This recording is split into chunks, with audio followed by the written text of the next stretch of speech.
your helplessness.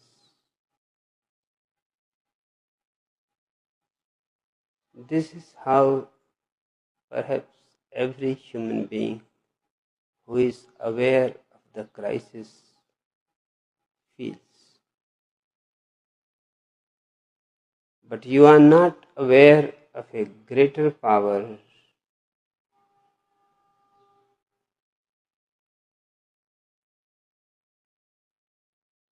Destruction is a lower category power. Creation is a high category power. Destruction is out of hate. Creation is out of love.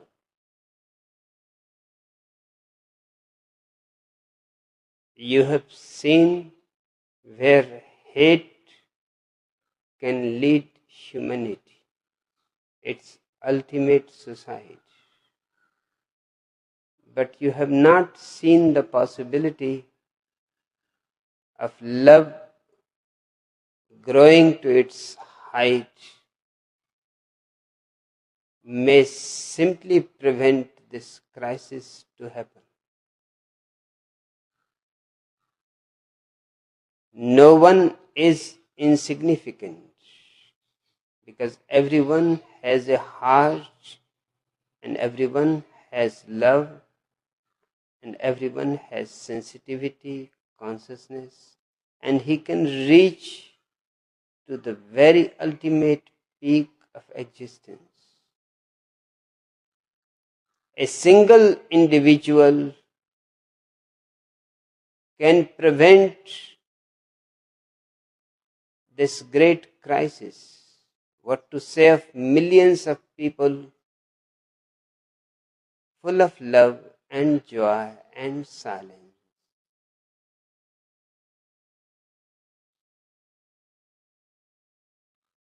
I am reminded of an Old Testament story about two cities, Sodom and Gomorrah.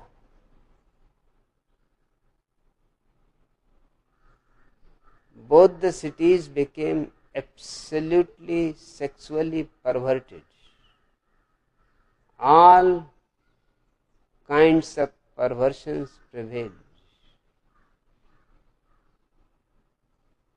The story is very beautiful.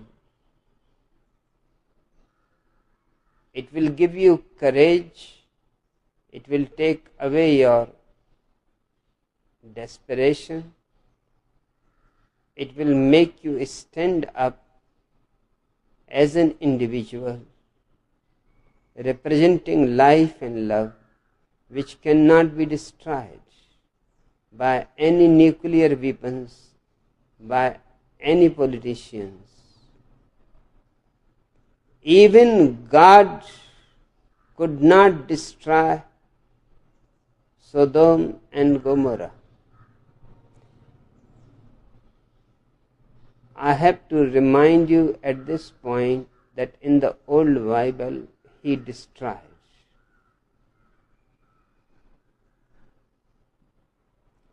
It was impossible to change those people. They have become so accustomed to perverted ways. You may not know the word Sodom means making love to the animals. That's why the whole city was called Sodom. And even today, making love to animals is called sodomy.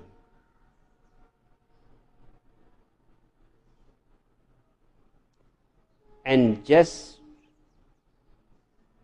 the vibration of the word Gomorrah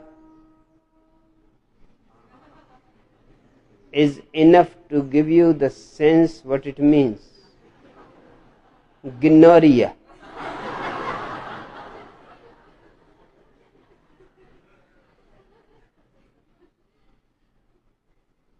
But the story takes a very special turn. And that's my point to emphasize. In Judaic religion, there is a small stream of revolts, rebels, revolutionaries. They are called Hasid. They are not accepted by the orthodoxy as authentic because they go on against anything in orthodoxy, in tradition, which does not appeal to the human heart, to reason, to sensitivity, to consciousness. They have written their own story. Their story is that there lived a man, a Hasid. He used to live 6 months in Gomorrah and 6 months in Sodom. He approached God and he said to him, have you taken in account the possibility that there may be 100 absolutely natural, wise people in these 2 vast cities? Are you going to destroy them also because others are perverted? Then it will be very injustice, pure injustice, and it will be a condemnation to you. So you reconsider.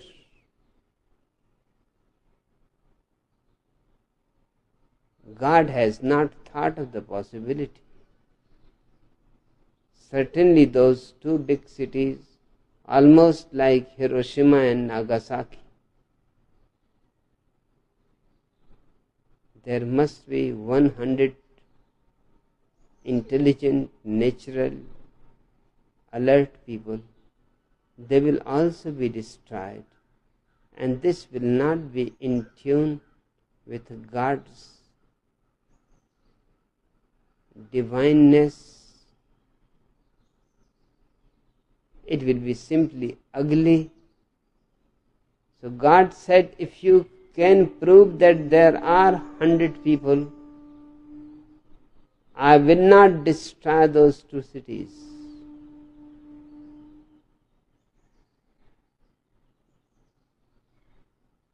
The Hasid said, and if there are only 50, are you going to destroy? God was caught by the mystic Hasid. He said, even if you can prove 50. And the mystic said, if there are only 25, what does it matter? Number matters to you, or the quality? Quantity or the quality? God said, certainly the quality.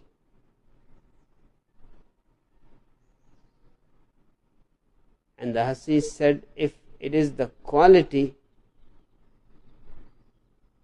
then to tell you the truth, I am the only man who is not perverted, who is living a natural, blissful life. But I lived 6 months in Gomorrah and 6 months in Sodom. Are you going to destroy those cities? God has never come across such a clever person. From 100, he has brought him down to 1. Only a Jew can do that. They know how to bargain. And he bargained. And in the Jewish version of the story, God has destroyed those cities, but not in the Hasidic version. The cities were saved because God could not destroy even a single person of quality, a single person of wisdom, just because the whole city has gone perverted. I am telling you this, that you need not be terrified. You have to be only alert. I will read your question. The other morning discourse left me feeling terrified and desperate.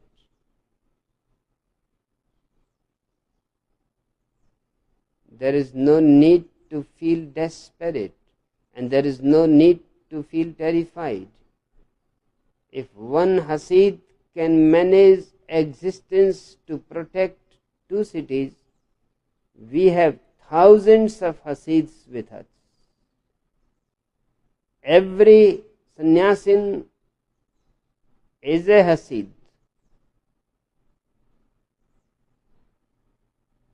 God cannot, existence cannot allow few idiots like Ronald Reagan to destroy this world.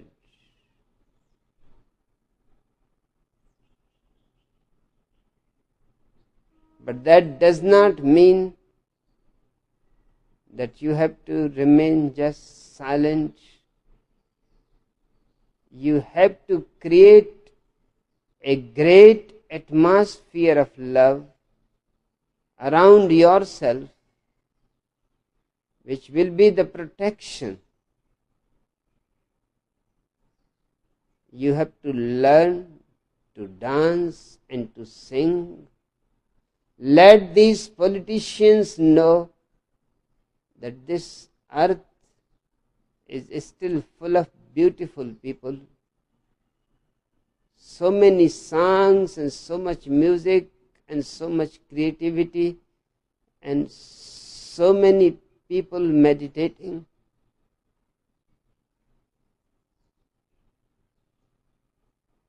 They they're bound to have a second thought.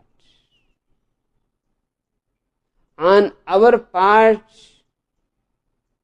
we don't need bigger nuclear weapons to stop the war. That's the problem. We need something totally different. Love will provide the energy. Meditation will provide you tremendous strength, and you will not feel so insignificant. You will feel dignified and significant, because your love, your meditation, your blissfulness is going to save the world.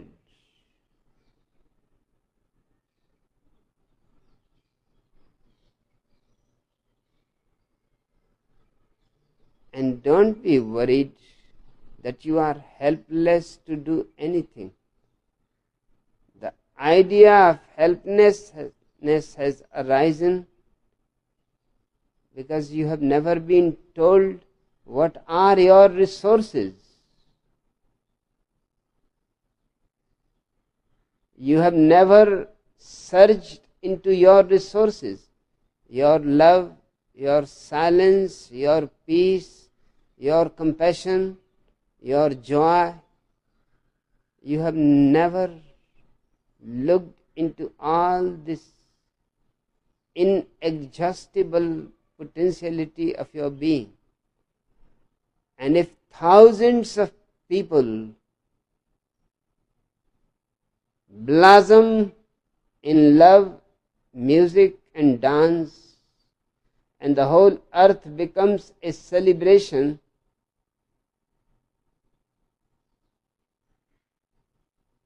then any Ronald Reagan is not going to destroy this world. He will feel helpless. He will feel guilty to destroy such beautiful people and such beautiful planet. You ask me, the only thing I can see to do is to be here with you as much as possible, nursing my consciousness and supporting your vision. Is there anything more that can be done? It is enough. More is not needed. More will keep you unnecessarily worrying. And worry is like a rocking chair. It keeps you going but gets you nowhere.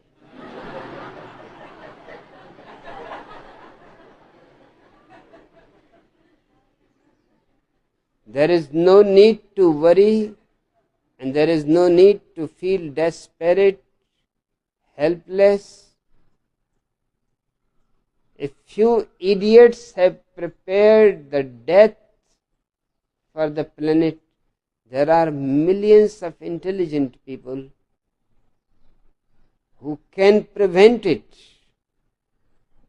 just by their love, by their joy, by their beauty, by their ecstasy. These are far more powerful experiences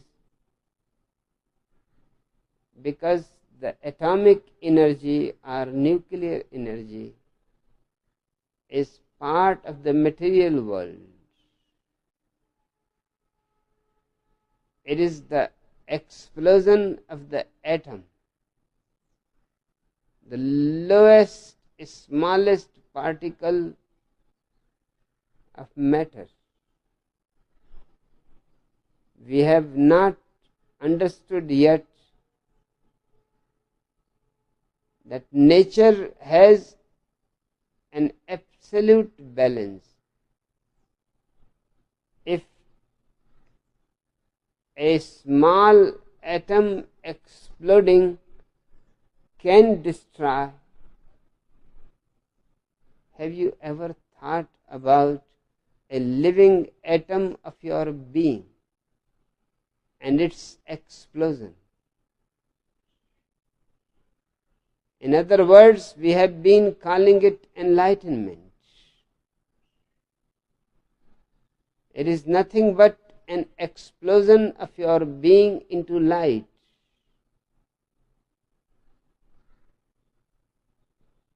And then suddenly you have a far higher and superior power. It need not fight with the lower. Its very presence will make the lower impotent.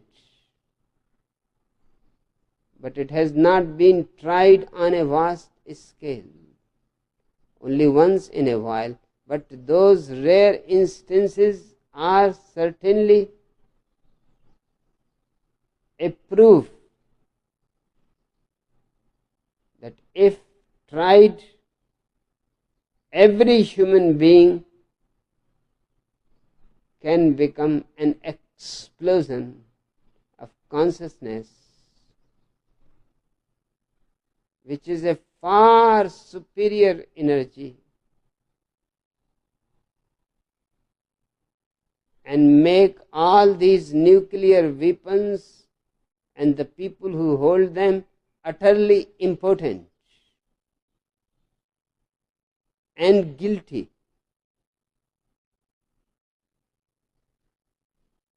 Few instances will help you. They look non-factual because they are rare. because many people have not tried that. One follower of Gautam Buddha, Devadatta, his own cousin brother, was naturally jealous of the immense glory and the impressiveness and the impact of Gautam Buddha on people. Whoever came to him never returned the same. Something changed in his very being. Buddha has sown a seed. The man will return in the right time when the first clouds start raining. But this was invisible to the blind Devadatta. Not physically blind, but spiritually blind. He could not understand what is the matter. He is as beautiful as Gautam Buddha, his cousin brother, as educated, cultured in the arts of those days as Gautam Buddha. There is no question that he is superior and he is not, because he could not see the superior aroma that surrounded Gautam Buddha. Finally, he asked him that I would like to be declared your successor. Buddha said, whoever is capable to succeed me will succeed me. I am not going to declare, and anyway I am still alive, just in the middle of my age, and this is not my way to choose. Who am I to choose the successor? Existence will choose itself. Devadatta became so hurt that he left the commune and tried many attempts on the life of Gautam Buddha. Those attempts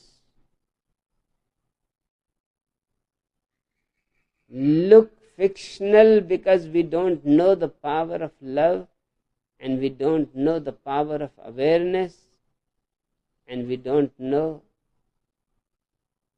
the beauty of ecstasy and its tremendous power of protection. First, Buddha used to meditate on a small rock underneath a vast mountain. Devadatta tried to roll a big rock from the mountain in the direction of Gautam Buddha.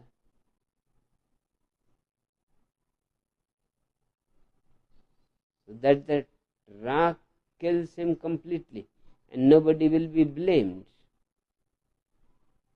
Nobody will be even thinking that somebody has killed him.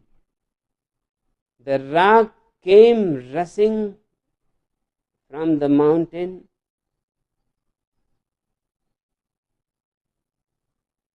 and everybody who was present was surprised, could not believe that it can happen. Just before 2 feet away from Buddha, the rock stopped and changed its roots and moved away from Buddha. It went on falling. It was very strange behavior of the rock. One never thinks that a rock will do that. Even Devadatta was puzzled. He was himself a king of a small kingdom, and he had a very mad elephant. The mad elephant was kept always in chains in the prison because he used to kill people. Devadatta saw another opportunity. The elephant was brought near Gautam Buddha and released free. He rushed towards Gautam Buddha the way he would have rushed to anybody else. But then, as he reached near, he suddenly stopped,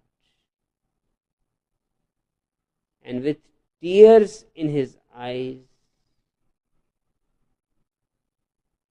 he bowed down to Gautam Buddha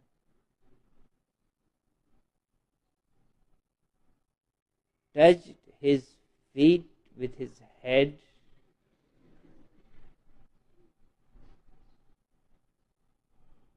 nobody could believe that an insane elephant, how he is making a distinction. But blind people are blind people.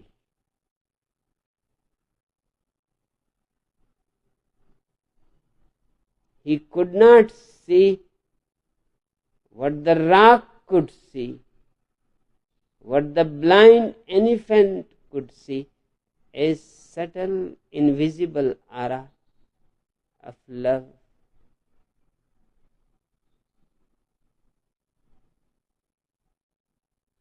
When few years before a man threw a knife at me in the morning meeting,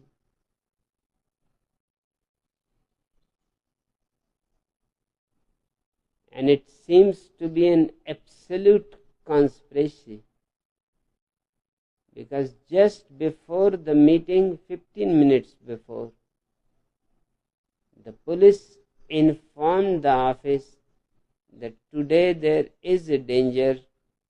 A man is going to throw the knife at Bhagwan.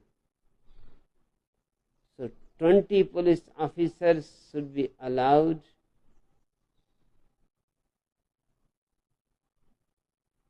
Now this is stupid. If they know that a certain man is going to commit a crime, they should have arrested him. Rather than they inform the office. As the story went on, it became clear that it was absolutely a conspiracy. Those 20 police officers with loaded guns surrounded that man.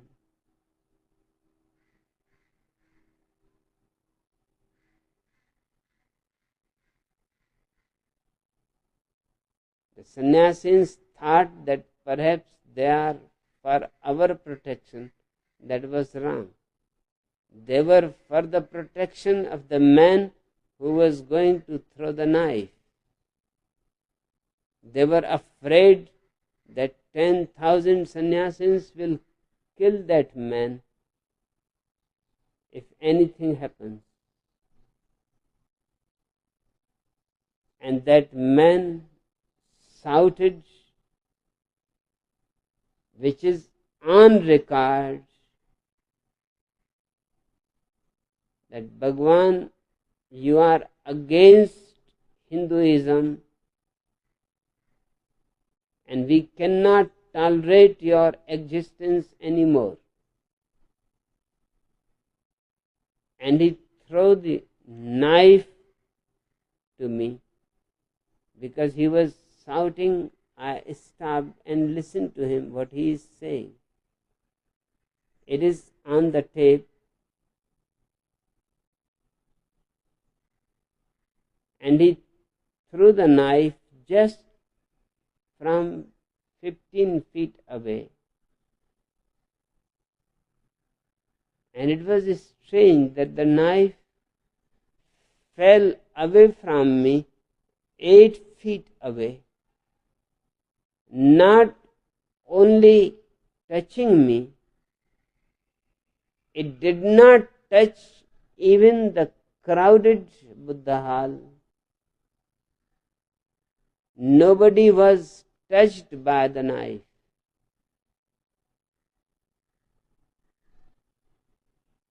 And then the police said, it is a police case. We will arrest this man and bring him to the court. This was all strategy. How politicians work cunningly, inhumanly, you can see. They prevented us to put a case against the man. They said there is no need. 10,000 witnesses. His words are recorded. Even the sound of the falling knife is recorded. And 20 police officers of high rank are witness. You need not be worried. It is going to be a police case. We will take him and produce in the court.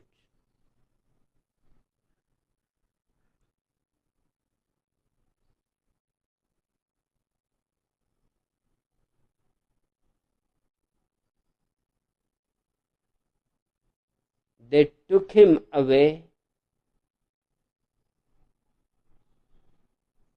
presented before the court,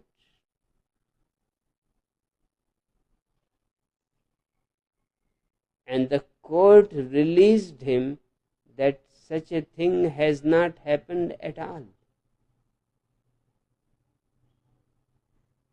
And because we has not put any case against, now it was too late.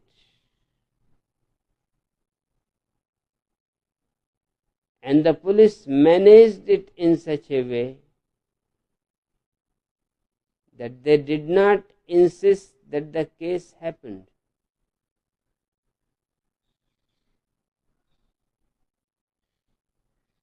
But I have been thinking about it. In such a crowded place, even if a blind man throws a knife, it is going to hit somebody.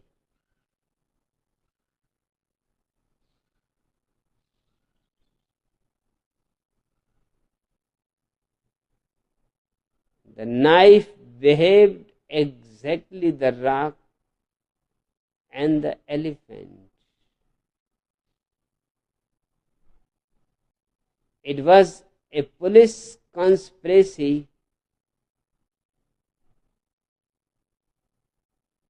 and you can see the justice. When 20 police officers are present, when 10,000 people are ready to witness, the knife is there. His shout is recorded.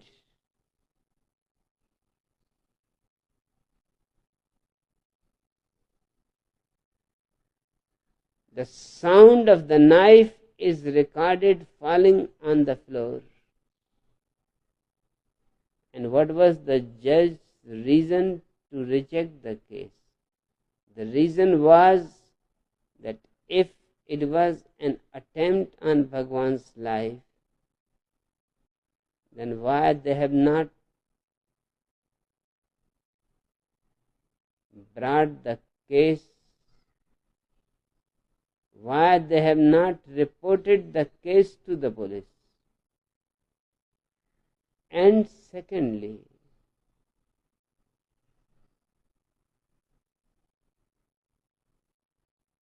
if a man was trying to murder Bhagwan, those 10,000 sannyasis would not have left him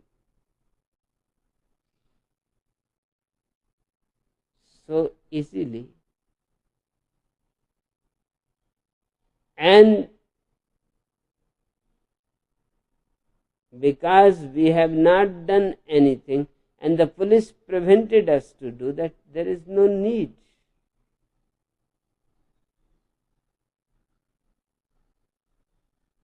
Still, our one of the most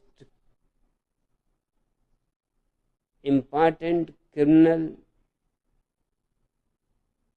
advocate of the Supreme Court of India, Ram Jethmalani, was there. We had asked him to be present.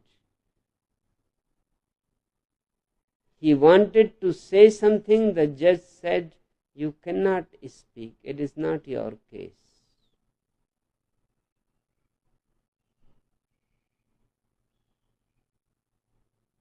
And certainly it was not our case.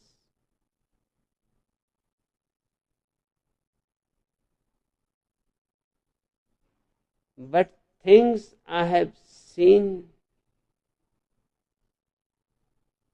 which make me certain that what appears to be miracle is not miracle. I am absolutely certain that I have been poisoned in Oklahoma with a certain mechanical poison toluene,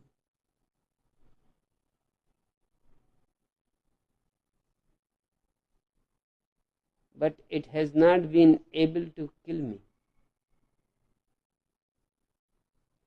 They have put a bomb under my chair.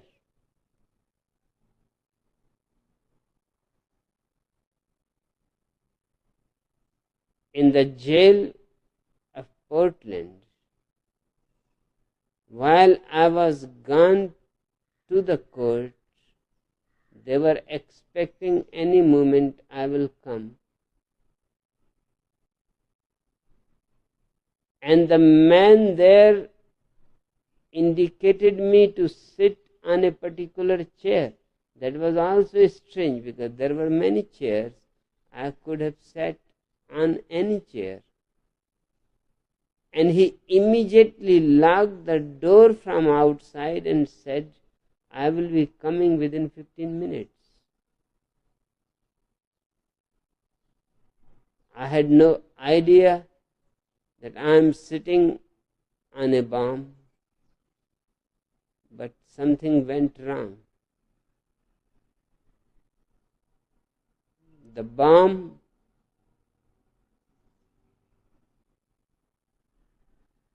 did not explode.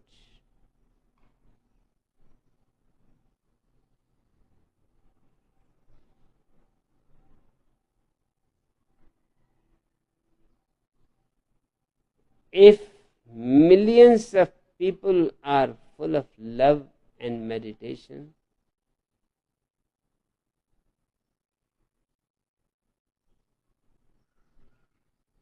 there is no need to feel desperate or helpless. You are given by nature tremendous power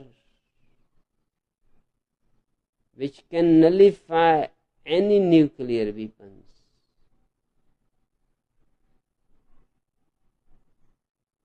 And that's what I am trying to do, to prepare you to love unconditionally, to prepare you for friendliness, even with strangers, to prepare you to drop your organized religions because they create a conflict, to drop even belonging to your nations. Formally, you will have to carry their passport, but this is just a formality. But deep in your being, you should not be a Hindu, and you should not be an Indian, you should not be a German, and you should not be a Christian. If this wave spreads, and I have every hope that it is going to spread, then you can forget all about the Third World War. Second is the last. Third is possible only if there is not enough love and meditative energy to prevent it.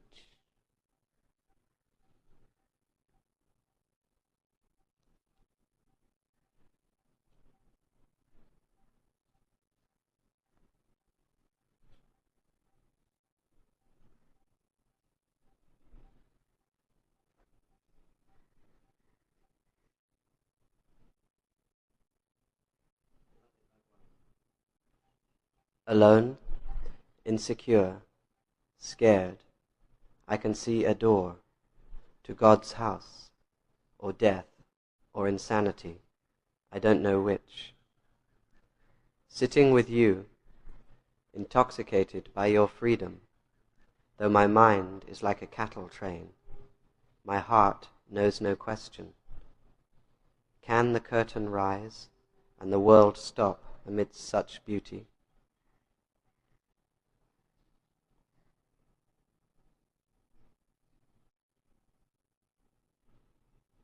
If your mind is silent,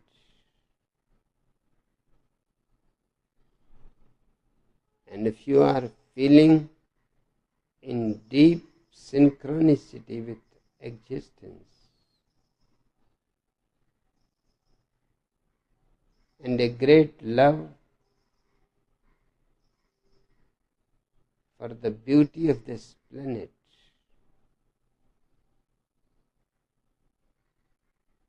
then the door you are standing before is neither of death nor of insanity nor of God, because God has been dead long ago.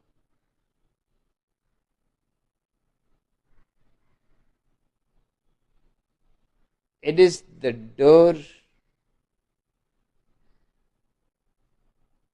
of your own inner being, of your own inner consciousness. Don't stand on the door. Enter in and you will find yourself.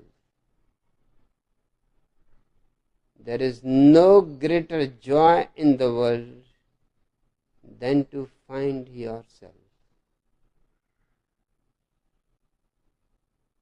It brings such a serenity, such a settlement with everything. It simply puts you in harmony with nature, with existence, that life becomes a moment-to-moment ecstasy.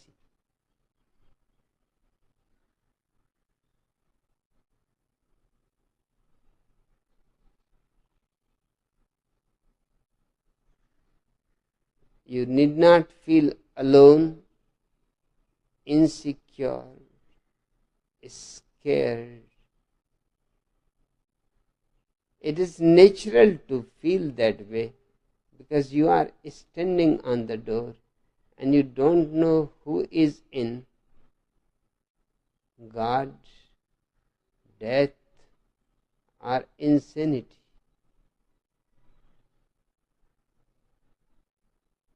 I say to you on my authority,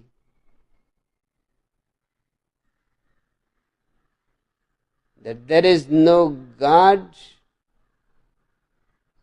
and there is no death and there is no insanity, but an eternally rejoicing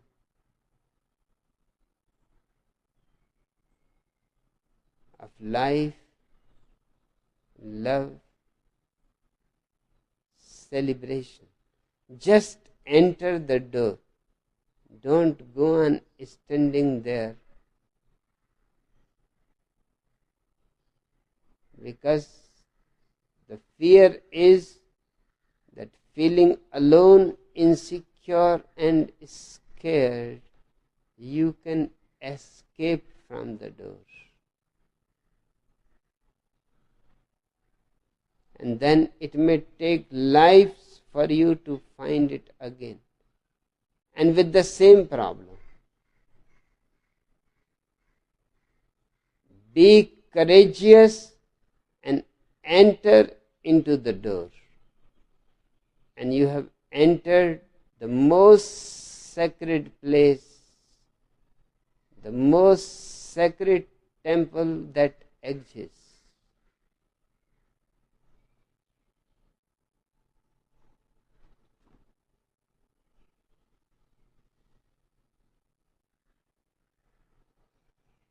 Your gestures move me more deeply than the discourses.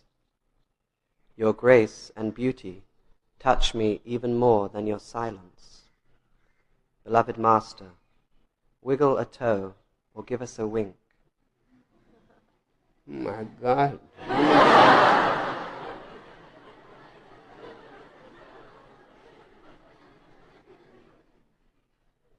You are asking very difficult things to me. I don't know how to give a wink. I have never given a wink to anybody.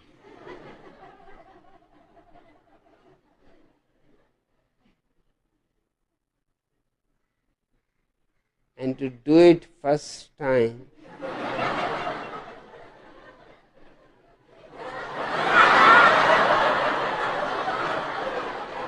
will be very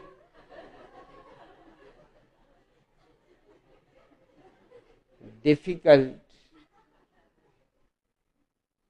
I know how to use both the eyes together. But a wink means one eye has to remain open.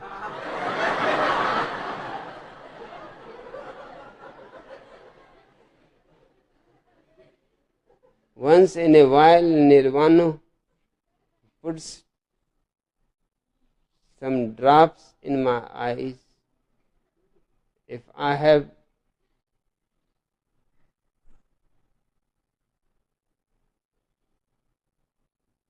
mistakenly put some shampoo or some soap and made the eye red, you can see this eye today is a little red.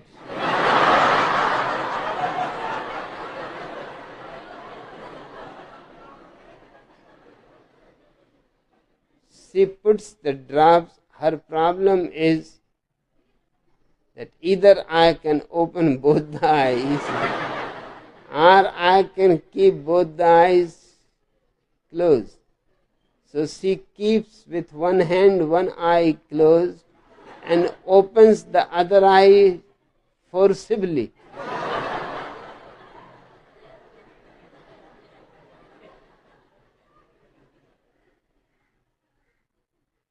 Just inexperience.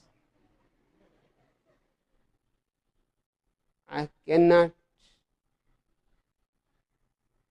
hope to succeed to give you a wink, and I never do anything in which there is a little suspicion of failure.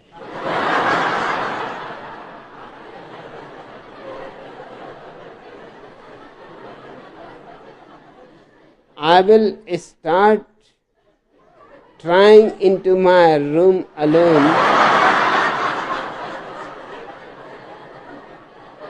when I am an expert. I will give you a wink. As far as the toe is concerned, it is so lazy that even if I want to move it, it will not move.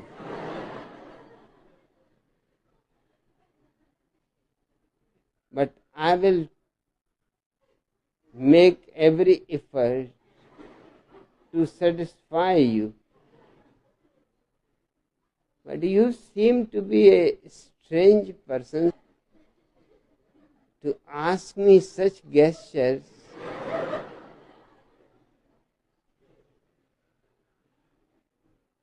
Do you want to look me funny?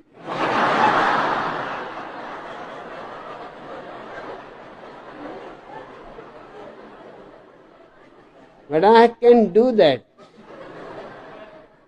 because I am not concerned at all with the world, what they think. Just you will have to give me a little time for practicing. I have never moved my toe. It simply remains always enlightened,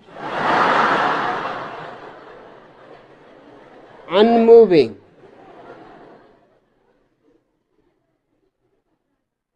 Now to persuade it to come down from enlightenment is going to be very difficult. But I will make every effort to persuade that just once in a while, taking a holiday from enlightenment is not a sin, and you are not committing any sin, just moving the toe. Of course, the problem with the wink is more difficult. To whom to give it?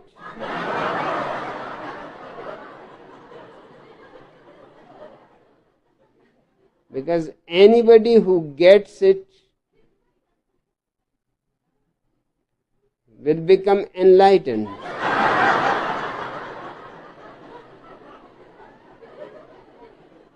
And with all you people, I love you so much that I can not choose somebody to whom to give the wink.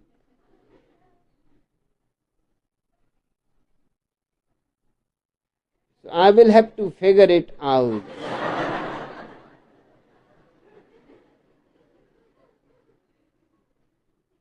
It is a very difficult job.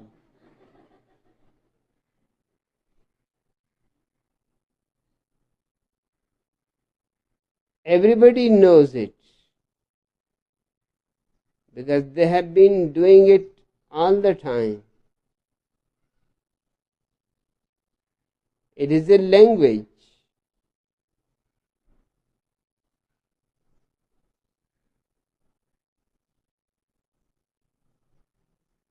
The toe is more spiritual than the eye,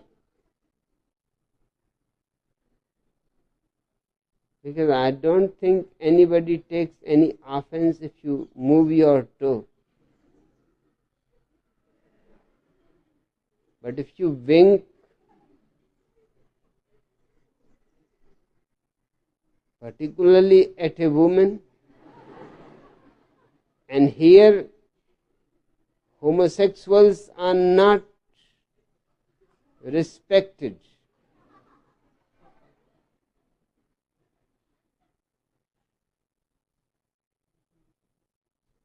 I will have to find a woman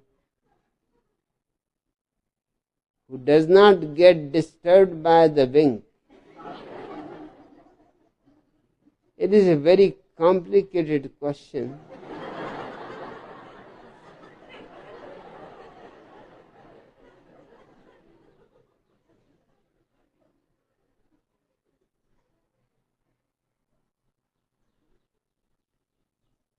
Sign on a bookstore. Going out of business. Words failed us. That is the beauty of the gesture. It never fails. Although nobody teaches it, but it simply is understood naturally. The world today does not make sense. It is a statement of Picasso. So why should I paint pictures that do?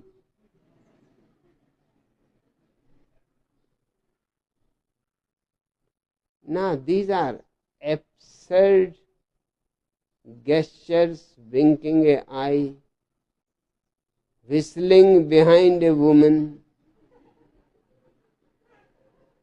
and the toe is absolutely your own invention. I have never heard that to attract a woman you have to move your toe. Perhaps it is to distract her, seeing that the man is mad. Instead of winking the eye, he is moving the toe. I am very inexperienced in such great affairs.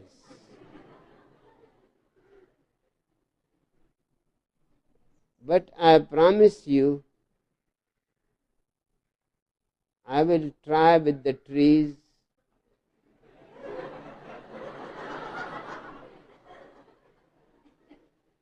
I will try with the rocks, because they will not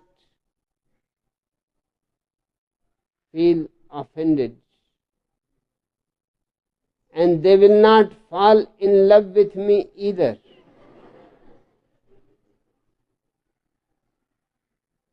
Once I am satisfied,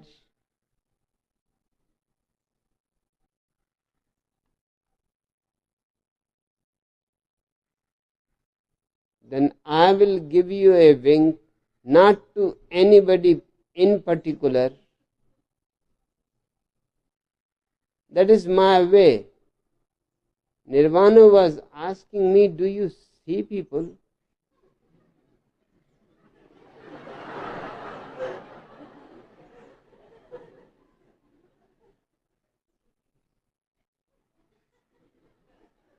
Even when I am seeing at you, I am not seeing you.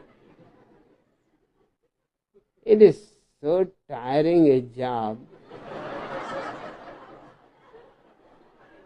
You cannot expect me such a thing. I love you, but I don't know you. I know only very few people who had come in the very beginning and stayed with me for all these 15 years.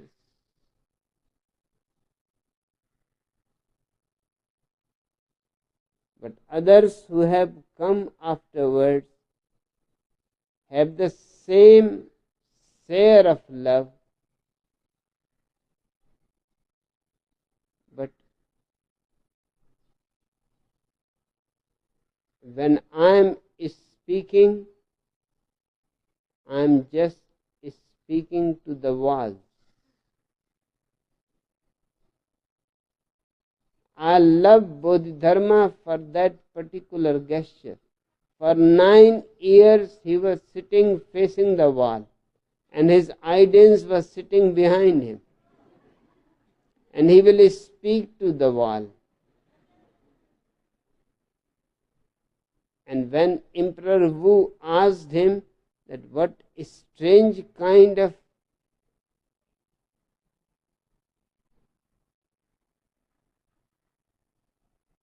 thing is happening here, I have never seen a speaker speaking to the wall and the audience sitting behind listening to it. The answer of Bodhidharma was, it doesn't matter. Even if I face them, I am facing a wall.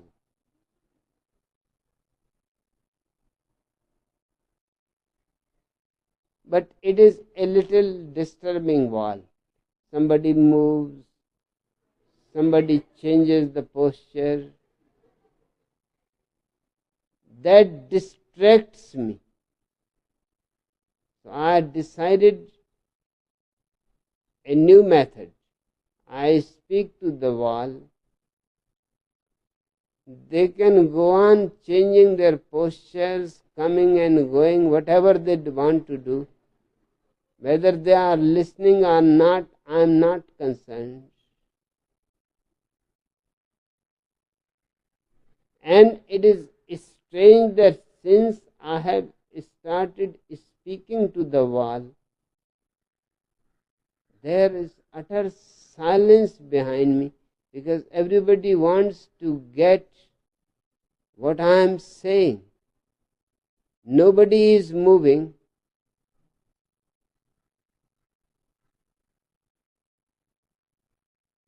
I will have to find a way how to wink. Perhaps I can wink at the wall.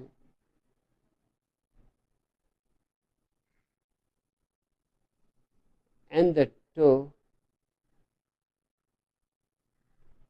is more difficult because it is absolutely new in the whole history of man. Nobody has moved his toe as a gesture. Gesture for what?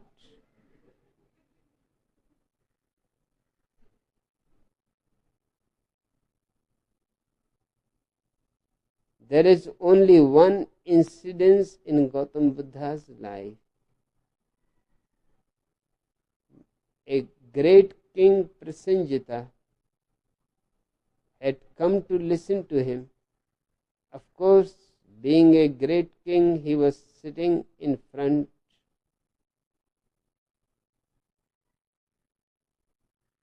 And Buddha suddenly stopped in the middle of his sentence and said to Prasenjita, "Why are you moving your toe?"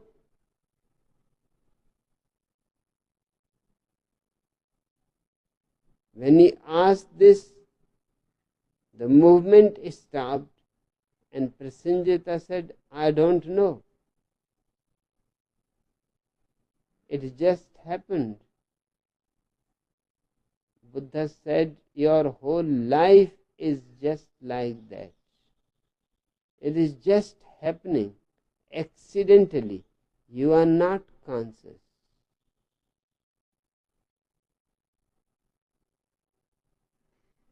But except that incident, I have never come across any other incident where toe is even mentioned.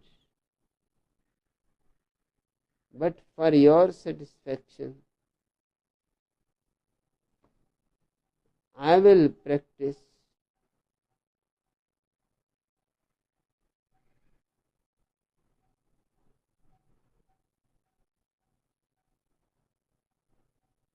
by the way. are you a student of psychology? Because only psychologists ask absurd questions. In America, in the 1970s, twice as many psychiatrists committed suicide as mental hospital patients each year.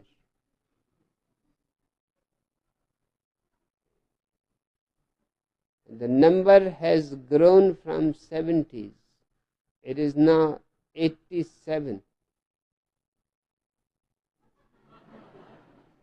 Now 4 times psychiatrists are committing suicide than any other profession.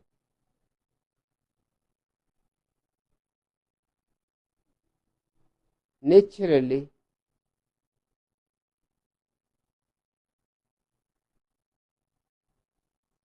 if you are concerned with absurd things, eyes are not meant to wink.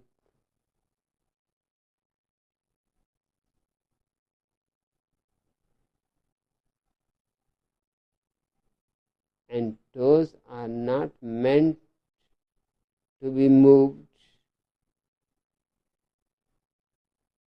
But when you do such things, you disturb the inner ecology of your body. But once in a lifetime, it won't hurt me. Just how long it will take for me to practice, that I cannot say. You will have to learn patience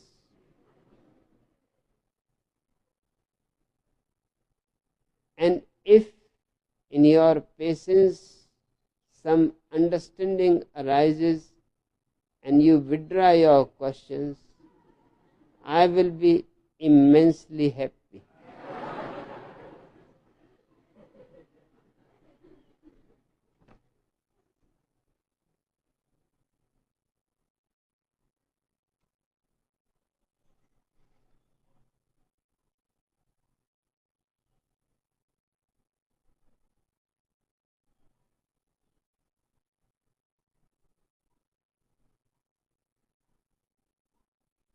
The patience,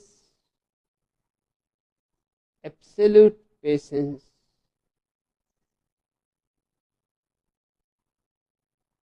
may turn out to be a new birth to you.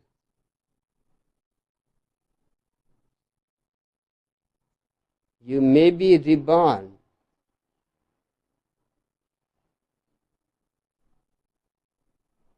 There is only one problem with going through a second childhood.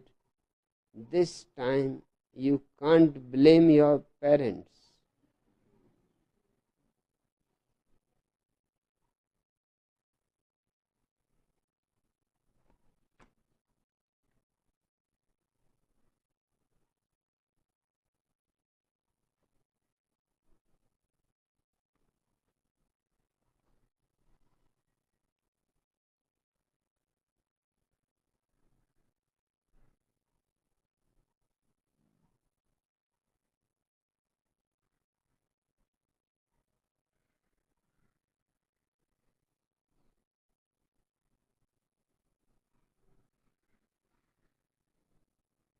Just 2 jokes.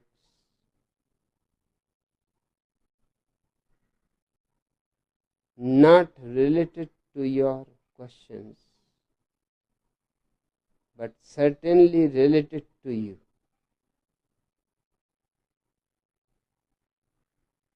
Paddy lurches out of the pub and bumps straight into Father Murphy.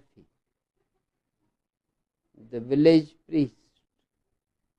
Patrick, says the priest, I am so sorry to see you come out of such a place as that. Well, then, says Paddy, turning around, I will go right back.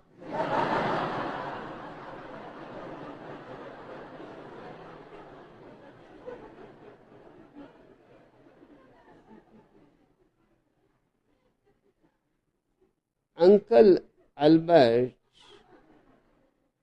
is staying for the weekend, and little Ernie is asking him all sorts of questions. Uncle Albert, he asks, why are some men bald on the front of their head? Well, replies Uncle Albert, these men are the great thinkers. And what about the men that are bald on the back of their head? Asks little Ernie. These men, explains Uncle Albert, are the great fuckers. So what about it mean? What does it mean? Continues little Ernie, when they are bald all over? That is obvious, replies Uncle Albert. These men think they are great fuckers.